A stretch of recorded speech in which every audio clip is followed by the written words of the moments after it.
Matthew Lesko, thank you so much for coming on the Inner Edison podcast. I appreciate you being here today. Wonderful. I loved your opening. Well, it's funny because I remember watching you on TV.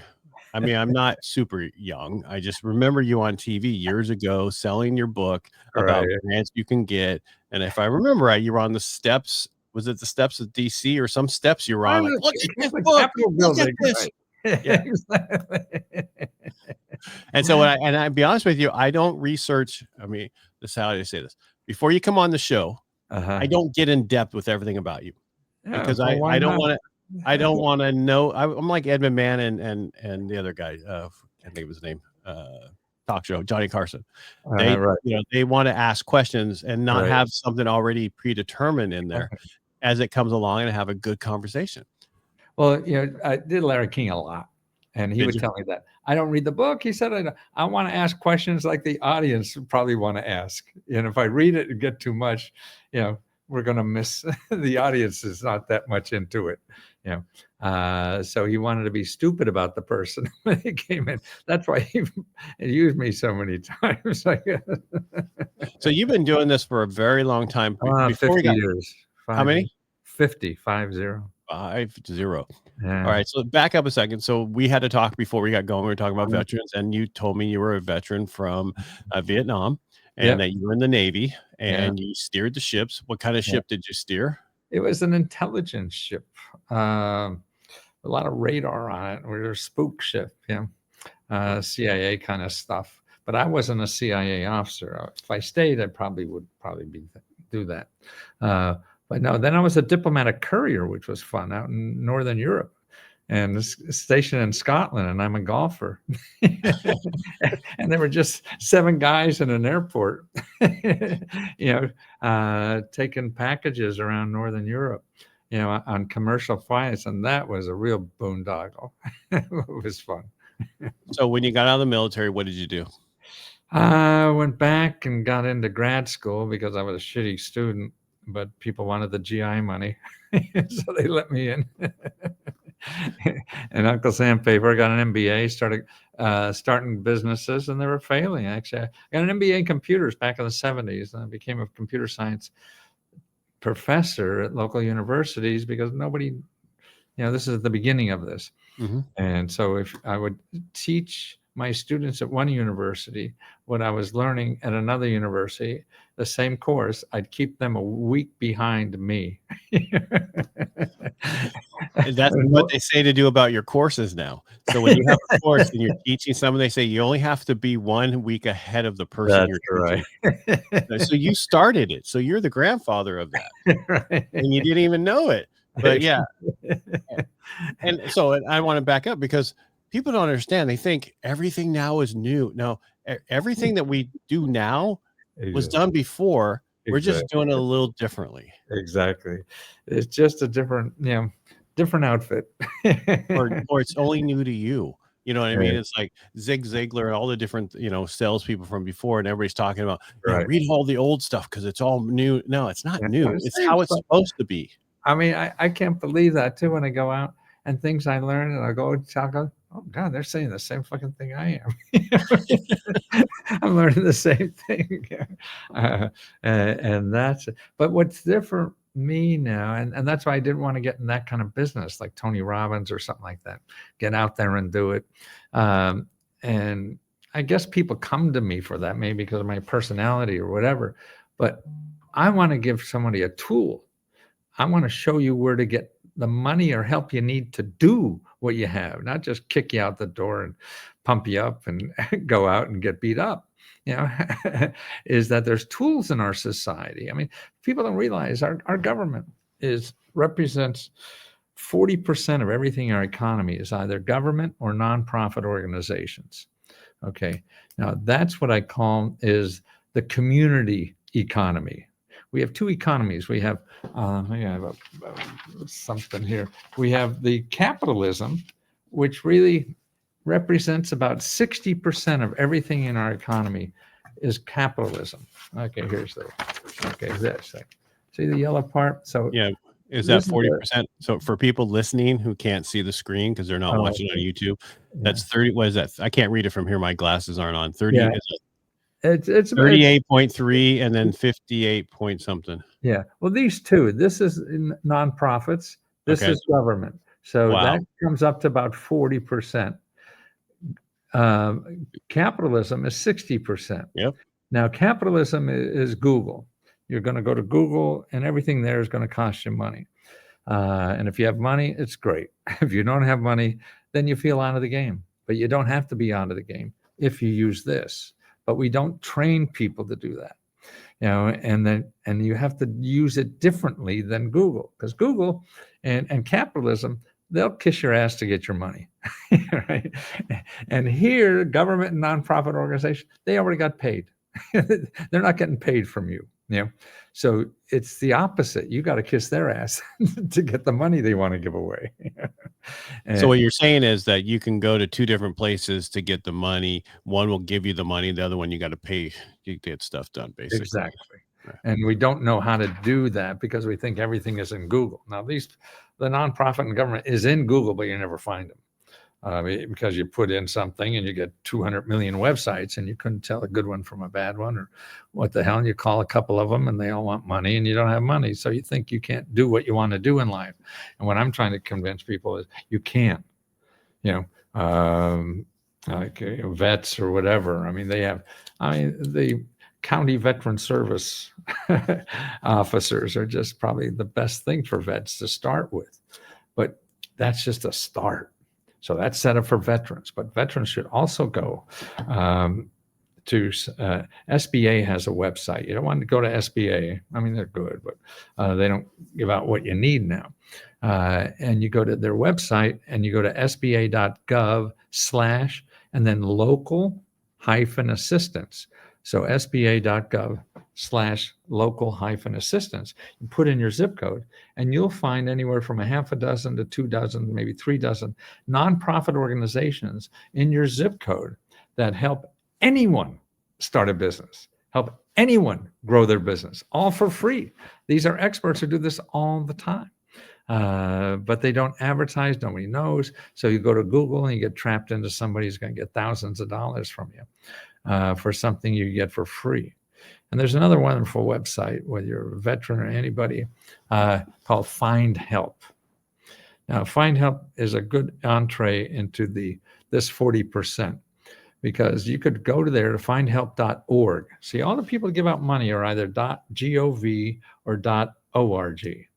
And you go findhelp.org, and it'll show you how many people in your zip code, once you put in your zip code, are there to help you get money for anything. I mean, you rent, mortgage, utilities, fix up your house.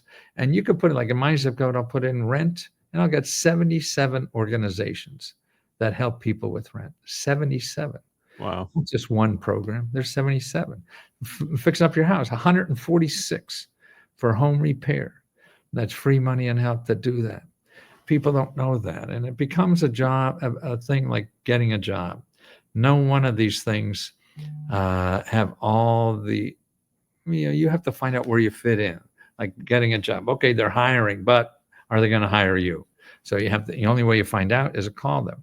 And then when they say, no, you're too tall or whatever the hell it is, why you can't get the money, then you ask them for, where else should I go? See, they're going to know better than Google, than me or anybody, because they're local and they're in the business of helping with problems like yours. So they know other people that are doing things like this and who their market is. Matthew, how did you come across? All right. So first I want to, so this is Inner Edison podcast. This is for everybody. I just wanted them to know that you were a veteran, but so let's back up a second. So how did you find all this? How did you get into, I know probably back when you started this one, there was not a Google, there was libraries, there was places like that you had to go. Those are places that had books and stuff. People, if you don't understand, if you're too young, they're still libraries, but I'm just saying that it was a different world. Today, you can search so much. If you use ChatGPT will actually do the actual searching for you and tell you everything, versus Google will just throw you stuff and sponsors and whoever they pay for. But how did you get into all this? How did you find this? After I got my MBA, I started a software company that failed, and I think I had another company that failed. And so then I became a consultant. You know, when you fail a lot, you become a consultant and helped all the people fail, I guess. But to Fortune 500 companies. And my shtick, I have an MBA in management information systems. I'm trying to get information to top management to make decisions. And so, and basically I did research. And I had what I call an external management information system. Know what I talked about? And I said, fuck it, I just do research. So what companies wanted back then was information on markets and competitors. And I was in Washington, D.C. And like you said, at the time, I'd go to libraries and try to get all this stuff. But what shocked me when I'd go and do these reports and background investigation on companies or markets that they wanted to get into, I'd go to there's a library in town for anything, a big library, because every department and agency has their own library. So you want to know agriculture, like I want to do research on Maine potatoes. So I go over to the library, Department of Agriculture, and do my research and find out all that kind of stuff. And then I remember the librarian say, "Oh, Maine potatoes, you want to talk to Charlie Porter. Now he's our Maine potato expert up on the second floor." She'd give me his room number. I go up, knock on his door, and Charlie Porter's sitting in a little office there. He's got a master's and a PhD in agriculture and economics, and been studying Maine potatoes for the last 15 years of his life. Nobody knows he's there. His wife is sick of hearing about it. So when I asked him a real need about this stuff, I couldn't get out of his office. And he would give me so much stuff. He'd give me free market studies that the government just spent billions of dollars on and give it to me. And so I'd grab all this stuff after spending 3-4 hours with this guy. And I'd thank him in the notes and put my name on all this stuff and sell it to my clients for as much as I could get. And that just shocked me that from a kid like me from Wilkes-Barre, Pennsylvania, could go into government offices and get all this stuff and make all this money on selling stuff I got for free to lazy rich people.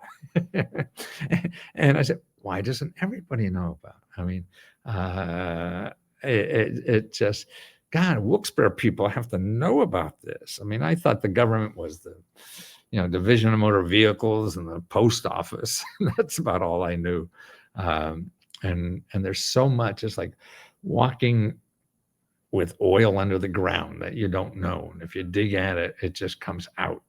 And we all own it. And that's what I realized more. The rich people know how to do this shit. I was working for millionaires. I found out I was helping millionaires become billionaires, And that gets boring, helping rich people. They're not fun. All they want is fucking money. All right. But you couldn't have done this anywhere else but DC is basically what I'm hearing. Because you just said they all had their own libraries. Every department had their own library, basically. Exactly. And if you were in a small town, we didn't have the internet back then. Right. We didn't have certain things that we have now. And that's, they got the place where all the books go. Every book is there that gets Library of Congress. Oh yeah, every book. Yeah. Even my books. I would go up there and get copies of these market studies that they'd sell for, $3,000 or whatever. And I wanted to see them. And they're free at the Library of Congress because they have to give the Library of Congress 2 copies. I know. All right. So you started doing this. And so you started just compiling the list. Is that how? Yeah. Well, I a contract basis. I grew to about 30, 40 people on K Street from me, phone and a desk in a 1-bedroom apartment. I got on K Street, which all the sharks are in Washington. And it was just helping people. I wanted to help normal people, not rich people. It's just more fun to me because I love, I don't know, it was making people happy. And the biggest joy in life is giving. I could see it in you. Why you do all this shit? Because because the best thing in life, I'm selfish. I want to give away. Absolutely. I want to help everybody. It's giving is the most selfish thing in the world you could do. and then as I get older now, I even up that a notch, and trying to open my heart and love. I couldn't even say the word love. I mean, that, and at my generation, guys never said love unless you got married or something. You know? And that was probably the only time. And now, God, I mean, the last like maybe 3, 4, 5 years, I'm trying to open my heart by just saying that word. I mean, the community I have now is leskohelp.com, and it's 12,000 people trying to love each other by helping them get grants. And what happened is that it made it so reasonable. See, I didn't want to charge thousands of dollars. I wanted to have a thing for $20 so you could get everything. And everybody said, no, I can't. You have to charge for the, you know, I didn't want to. And we're making so much money now. Well, not for my, What do you for mean me, with the community? yeah, in the community, that we give back 40, well, actually $50,000 to $70,000 every month back to members. They only pay $20, so I should write a check for $2,000 to somebody, and it's giving money back to people need it. So the profits we make on this, after we pay ourselves, is given back to members. And I thought you had to be Jeff Bezos or his ex-wife or somebody to give money away like that.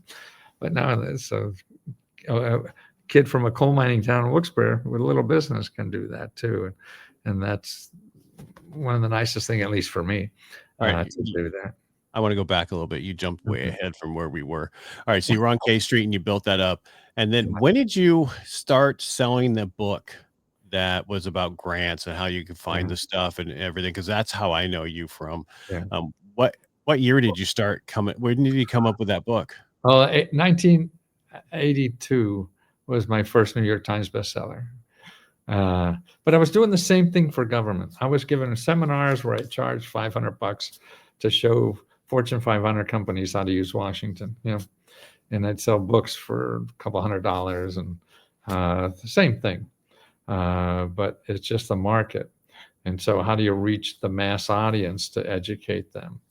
And that I didn't know. I had a little bit feel for publicity because even on my professional business, I found that getting free advertising is better than paying for it because I didn't have money.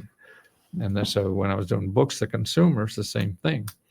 And I love making people laugh and smile. And I became, I guess, a professional guest on talk shows back in the 80s. And I must have done Oprah about 3 times, Letterman maybe 6, 7, 8 times, something like that. Larry King in town, he'd call me when somebody canceled at the last minute. Actually, Letterman did that too. I know one time he called me up. I was in Chicago, and he wanted me to get back that day because Christopher Walken just canceled. My biggest thrill is who am I subbing for? Because that was the day, I don't know if you're old enough, but he was on the boat where Natalie Wood died. I don't know if you remember that. I know the story, but I don't. Yeah, I don't so he was on that, and he canceled last minute. So I'm like the last minute guy, and I'll go anywhere. You're going to give me 7 minutes of national airtime. Right. I'm there. And Larry King would use me things like they would have 2 segments, half-hour segments. The first one would be some big name, and then the next one would be a throwaway like me. And a lot of times for the real big names, they wanted to ask them to stay, but they never say it first because they probably say, no, I can't stay more than a half hour. They don't want to do this thing. But they would ask them at the end of the half hour, hey, do you have time to stay? You know, and it's hard to say no on the air. Right. But I was in the green room in case he said no. And they usually said yes. And I go home, didn't matter. Because I know they'd owe me one. How did you get on? So those commercials were different back then Yes. than they are today, and every networking. I mean, the whole thing and how you can hawk your books are totally different today. But back then was a totally different world. How did you get on TV? How did you do the TV? Was it because Ron Popeil started showing everybody? Yeah, he was my idol. Yeah. Popeil's pocket fisherman. You know what? I have a pocket fisherman still. I found it. Somebody was selling on eBay, and I bought it. It was very inexpensive, and I'm like, this thing. You know, if somebody took this and redid it for today, it would sell amazingly. Exactly. Yeah. I even hired his ad buyer, nice little woman I worked with for a while. But no, actually doing being a professional guest, and that made me comfortable with TV. And so that was it. Then I did home shopping, and I'd go down there and sell 30,000 books a day. I mean, that was crazy. Then I started. So Matt, Then before you go, Matthew, before you move on, so now, back then, did you self-publish back then, or did you have to go in the through? beginning, the first 2 or 3, about 4 or 5, like my first 2 New York Times bestsellers were published in New York. I mean, I flunked English in college. I mean, this is being No, in the New reason York. I'm asking, because self-publishing is huge now, but it wasn't back then. No, So here's I'm how I just got trying into to it. set there. I was trying to set for everybody listening. It's when we're talking about what you did, it was a totally different time. Oh, There's absolutely. 3 TV stations. Right. There was not. Yeah, you had to get up and turn the dial. You couldn't Right. just push a button. And so it was much harder to do stuff back then Yeah. than it is now, and things are so much easier in so Well, many different yes, markets. it is. Absolutely. But I did it in a way that was there. I always found a way. Okay, I didn't want to do it in New York. They took on the money. I was a New York Times bestseller. And I said, shit, I thought I'd have a penthouse on Park Ave. Right. Harder than nothing. Yeah. And then you can't even talk about your book. You can't even, I mean, they own the rights to your book also. Exactly. You're right. Well, the money that's coming in and for all the sales, you're getting 10% if you're lucky. But what bothered me is when I would go on TV on talk shows and send people to bookstores, at the bookstores at the time were more intellectual stuff. So my people that wanted to know about this weren't people hanging around bookstores. You know? And so I felt I was sending them my customers and getting nothing for it. See, the bookstore takes half, the publisher takes 45%, and we get 5. And I said, boy. And then I figured out, well, I want to publish myself. Okay, now I could not afford to print 100,000 copies, have them in bookstores, and then they go out on TV. I said, I can't afford to do that. But I can afford an 800 number. So I would go on talk shows and not even have the books printed. And so depending on the orders, so I didn't have to invest in anything. I knew how to get on TV. I get TV for fair, like Larry King. I mean, he was 100 grand every show. He would give my 800 number. Yeah. It was, and so that was good. Then that was a limit because you can only do Oprah or Larry King so many times. So then you have to buy TV time. Well, I bought a little time and then bombed. I said, this is crazy. I don't know if it fucking works or whatever. So I found out that you don't have to buy TV time then.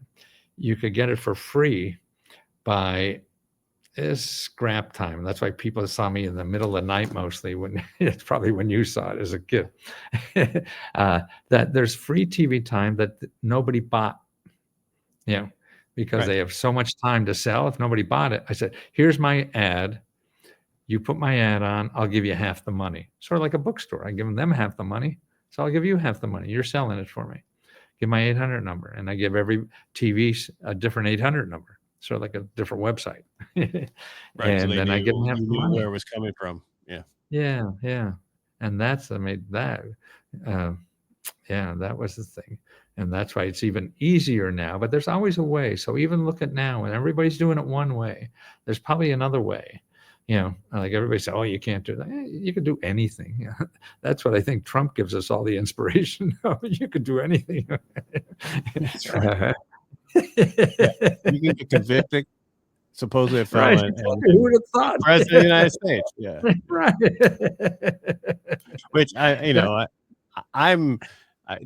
one person said, you know what? You go to a restaurant, you don't have to like, oh, it's Gunfield. You don't have to like every meal in the place, but you can still Right. like the restaurant, right? I go Right, to restaurants exactly. and there might be 1 or 2 things on the whole menu that I like. I still like the restaurant. Right. Oh, definitely. We all have. I mean, Yeah. otherwise we'd all be marrying the same woman if we all had similar tastes. And that'd be a tough life. All right. So that's I mean, you did a huge accomplishment for what you did during a period of time, because people didn't realize that the late hours were the Ron Pope Hills, what you did, Right. other people, because that was left over that they didn't, it would go for, nobody would be on there. Oh, There'd it be a was me or barcode Smokey the Bear. or The just the TV PSAs. off air. The TV's off air Right. for hours. Yeah. Right. Remember And that? Wow. yeah. That was a waste. Well, that's how it was. I mean, things are Yeah. totally, but, and now the problem is there's so many avenues, so many Oh, different God. ways. People are Right. so like in a day, I don't know what to do.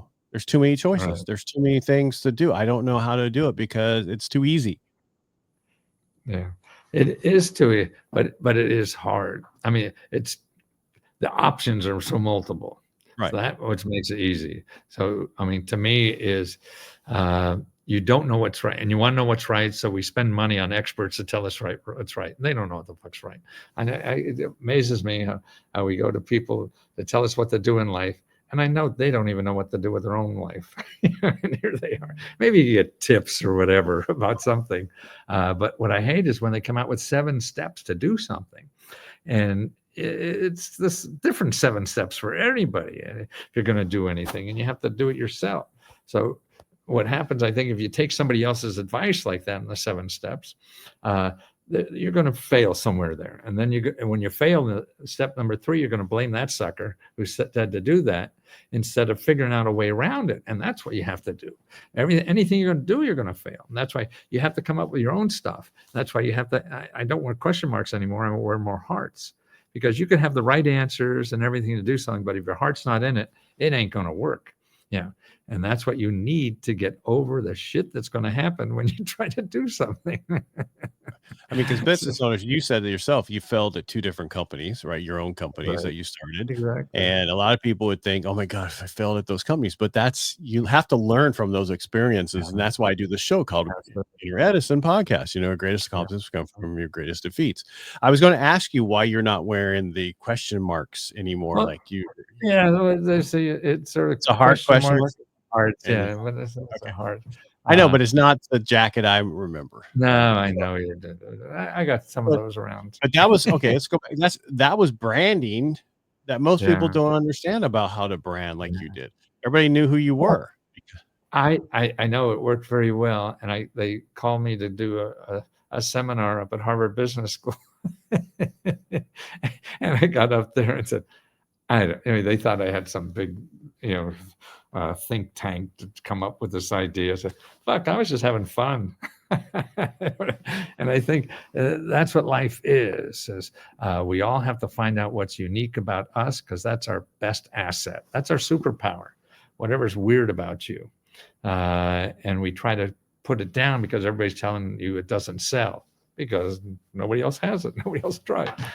But when you take it and make it the most, I mean, you don't have to sell to 1 billion people. That's another thing about the market now. To get on these big chain stores and everything, you had to appeal to the lowest common denominator to get into that. Now for, have a little service or something, a couple thousand people is enough to keep you living forever. Because you're getting all the money too. And just like you learned, communities are huge. That's Absolutely. that's exactly where it's at now, is having a Yeah. community where before we could never have this way we can have communities now. Right. And that community better not be on Facebook. You better have it separated off there so that you can Oh, not worry Jesus, yeah. about losing it. Yeah. I started there too, and I'm still sort of there, but thank God I'm off. I just hate the thought of somebody controlling me. That's why I'm an entrepreneur. I hate working for anybody. All right. So what you're still helping everybody understand about grants. You're still helping Right. everybody, but now you're doing it through your community. What's the name of your community? It's leskohelp.com. Yeah, and that's started by accident. Lesko at Lesko help.com. Yeah, and it's by accident. I was trying to think, I need some revenue, so I start like a newsletter or something, and it turned in the community. Then I said, well, even if it does, there's only so many people I could help. But now I got 12,000 people helping each other. I could disappear. And that's what's so nice. I can't believe what it's done. And everybody told me, no, you have to charge at least a couple $100 a month. People will pay for this kind of stuff, and they will. The rich people will pay anything to get richer. But I didn't want to help them. I want to help somebody who could only afford $20. And it is so profitable, at least for me and past businesses, that we're able to give probably about 40% of sales just go back to people. Yeah. Well, and what people don't realize, the lower amount, people will not cancel it either. Meaning, like, if it's a couple $100 or $100, they're going to look at it. But Right. $20, they're like, you know what, I'm getting something out of it. It's only $20 a month. It's not a big deal. But it's the same thing I'm doing now with, I told you about the firewalk we're doing for veterans again. We have a community now that's on the other side of that. You have to go through the firewalk to get into the community. We want like-minded people in this community that's already been through coals and understand the, limiting beliefs and getting through all that.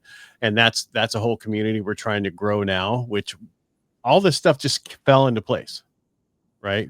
My idea was do the firewalk. We'll just see what happens. And then, like, okay, you did the firewalk, Ed, you got to keep it going. I'm like, what? Okay, let's do it again. and that's what it is. Yeah, and the next time is going to get bigger and bigger and bigger, and it's all about helping people. It's helping veterans and first responders who all have PTSD and other stuff that we deal with that people don't know. But it's the same thing. Like, you wanted to give back with your community, just like I'm going to do a newsletter. This is what's going to happen. You don't know until you try. Just get going and then get good. That's my theory is, you may not know what to do, the right thing to do, and nobody knows that. But to get there, you just have to believe that doing nothing is wrong. And anything above nothing is great, because it'll lead you closer to something. If that so makes have sense. you put out any new books or anything, Matthew? No recently? books. What the fuck are you talking about? Reference books? Nobody buys a reference book. Maybe your life story. Who knows? Yeah, I went from the question mark guy to the heart mark. I don't have time. No, my mission is really just trying to take the reality and make it understandable for people to take advantage of it. And there's so much negative about government, because it's probably right, but it doesn't matter. There's so much there to use and take advantage of, and the people are. I don't know if you realize this, but we have America now has more people in poverty than any other developed country in the world. This is from all the developed countries. We have a 17.2% poverty, and I'm sure vets make up a big portion of that.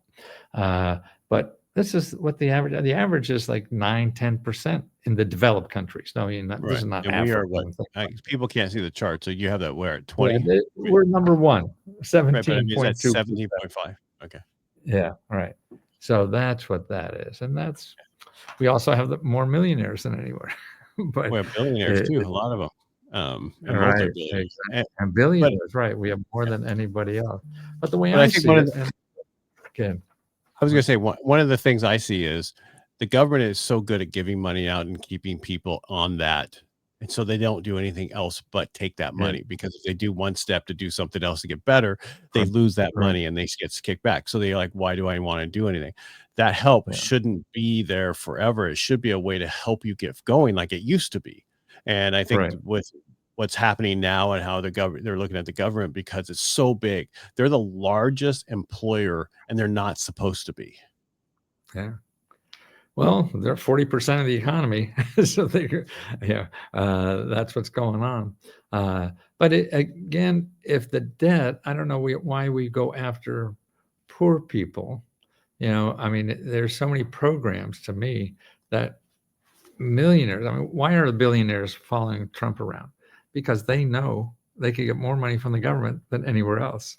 I mean, it's a public knowledge about Musk. He got $6 billion or whatever. I mean, programs now, even new programs, like there's a new program for heating and paying utility bills. It's $4 billion a month, and it's going to be up till 2033. And of that $4 billion a month, the top 25% get like 65% of the money, and the bottom 30%, who probably need it to pay heating bills. I don't know why the other people need a grant to pay a heating bill. The bottom 25% get about 1% of the money. And so why are we arguing about, giving, it seems the rich are getting more of I mean, I think we shouldn't argue about those things. To me, what I see it is it's wages. I mean, if the wage for the average person is going nowhere, this is the last 50 years of wages. 90% to top 1%. Yeah. Right. So the top is that one, top 1%. Yeah. And this is the bottom 90%. So over 50 years, that grew like 30%. Now that, of course, took off. But more importantly, everybody's talking about inflation is 300% during the same time. So if your income went up 30% and inflation went up 300%, yeah, you're bailing water, every year, and you're never getting ahead. So besides fighting inflation, to me, it's the fighting low wages. People don't have any money to buy, even with a I think right, and again, it has to deal with doing something maybe moving to different areas to get those better paying jobs or different things. But a lot of people, I look at it like this. I'm in California. I was in Southern California for 20 years, and there's people who lived in Compton and certain places that were really bad. Right. I mean, gangs and everything else, and they're we're stuck here. Go to Ohio or go to, Detroit, where there's cheap to live. Go to somewhere else where it's cheaper to live and get away from that, instead of going, well, I like the way, that you have to be willing to better yourself and go somewhere else if you need to. And a lot of people go, well, why do I have to? You have responsibility to do something about it. And I don't know if people don't feel they have that option, or maybe I don't understand myself, so how could I understand somebody else doing? Well, you're in DC of all places, so right. Nobody understands themselves, seriously. It's like LA. Nobody understands those places, or San Francisco. Right, exactly. Yeah. But I think going forward, if they keep working on so I'm big on cutting government, cutting certain things, because it's gotten so big. Definitely, we got to cut this deficit, or we're really screwed. And we need to start focusing on all veterans should get everything they need, because they were the ones who allow us to have the rights that we have. So they need to be taken care of first. And that's not a veteran show, but I'm just saying that's what we need to do with our money, and then start helping everybody else also. But stop helping other countries right now. Let's just focus on what we did here.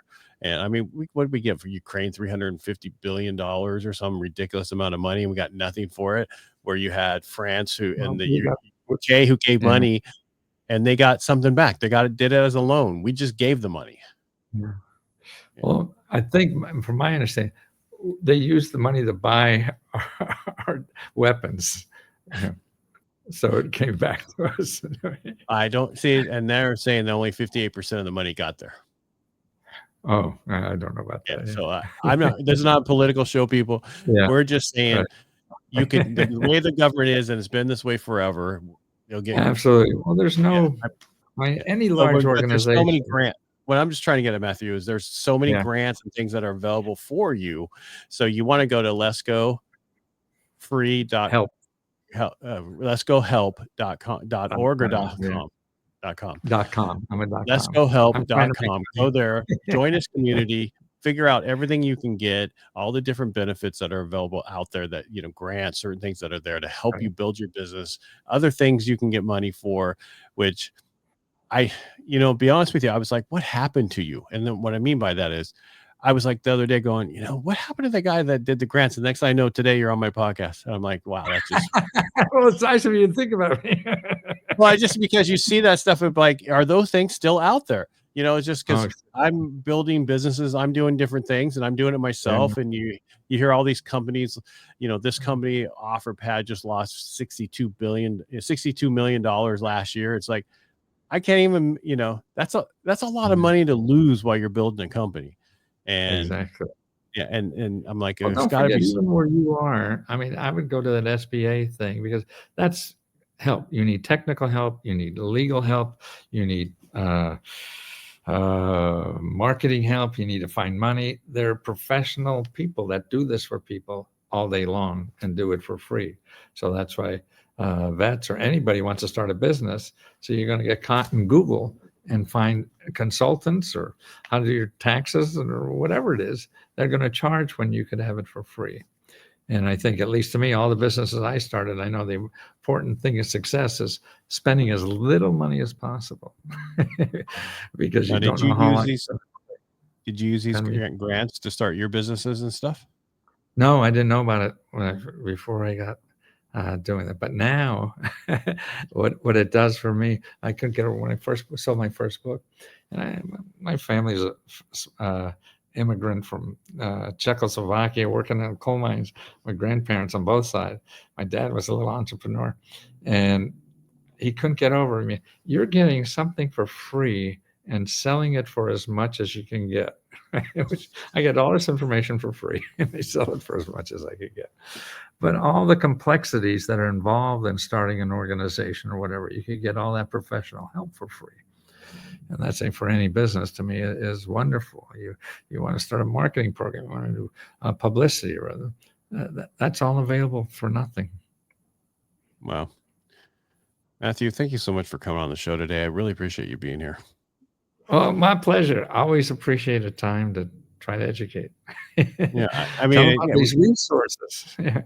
and you have a lot of resources, and so Yeah. go check that out, people. Go get signed up and get those resources so you can get some stuff for free too. So you don't, because you're right. When you have a company and you're growing it, you need to spend as least amount of money as Yeah. possible. Yeah. Again, It's Matthew, too thank easy you so to much. scam. My pleasure. All right, sir.